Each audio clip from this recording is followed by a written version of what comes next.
കൂട്ടുകുടുംബങ്ങളാണെങ്കിലും ബിസിനസ്സാണെങ്കിലും പ്രാസ്ഥാനിക പ്രവർത്തനങ്ങൾ, ഗുരുശിഷ്യ ബന്ധങ്ങൾ എല്ലാം പല വിധത്തിലുള്ള പോളിസികൾ ഉണ്ടാകും. ചില പോളിസികൾ ഒരു കാരണവശാലും ലംഘിക്കപ്പെടാൻ പാടില്ലാത്തതാണ്. എന്നാൽ ചിലതൊക്കെ അല്പാൽപ്പൊക്കെ അഡ്ജസ്റ്റ്മെൻറ്റുകളൊക്കെ വേണ്ടി വരും.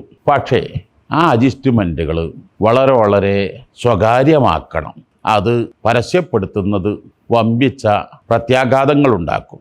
ഉദാഹരണമായിട്ട് ഗുരുശിഷ്യ ബന്ധത്തിൽ ശിഷ്യൻ വരാൻ അല്പം വൈകിയാൽ ഉസ്താദ് ഗുരു ശിഷ്യനെ നന്നായി ശകാരിക്കുന്നതിന് പകരം നീ ആരോടും പറയരുത്, ഇന്ന് മാത്രം നിനക്ക് മാത്രം ചെയ്യുന്ന ഒരു ഇളവാണ് എന്നൊക്കെ പറഞ്ഞ് ഒരു ഇളവ് നൽകിയാൽ ശിഷ്യൻ തൻ്റെ സഹപാഠികളോട് എനിക്കെൻ്റെ ഗുരു ഇന്ന് ഇളവ് നൽകിയിട്ടുണ്ട് എന്ന് പരസ്യപ്പെടുത്തിയാൽ ആ മറങ്ങ് പൊളിഞ്ഞു പോകും.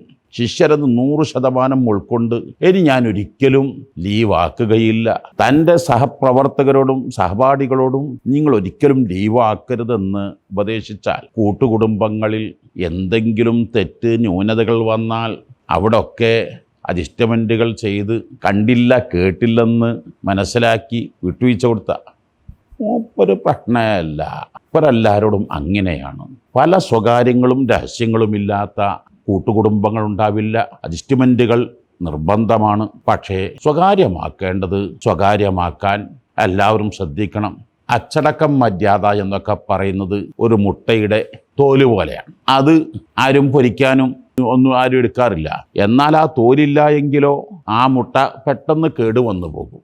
മനുഷ്യ ശരീരത്തിൽ രക്തം, മജ്ജ, മാംസം പലതുമുണ്ട്. പക്ഷെ മനുഷ്യൻ്റെ തൊലി നഷ്ടപ്പെട്ടാലോ അവൻ്റെ ശരീരം ഒന്നിനും പറ്റില്ല, അത് നശിക്കും.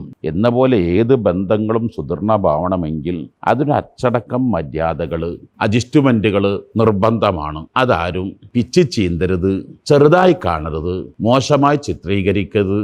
ഏത് ചെറുതും വലുതായി കാണുക.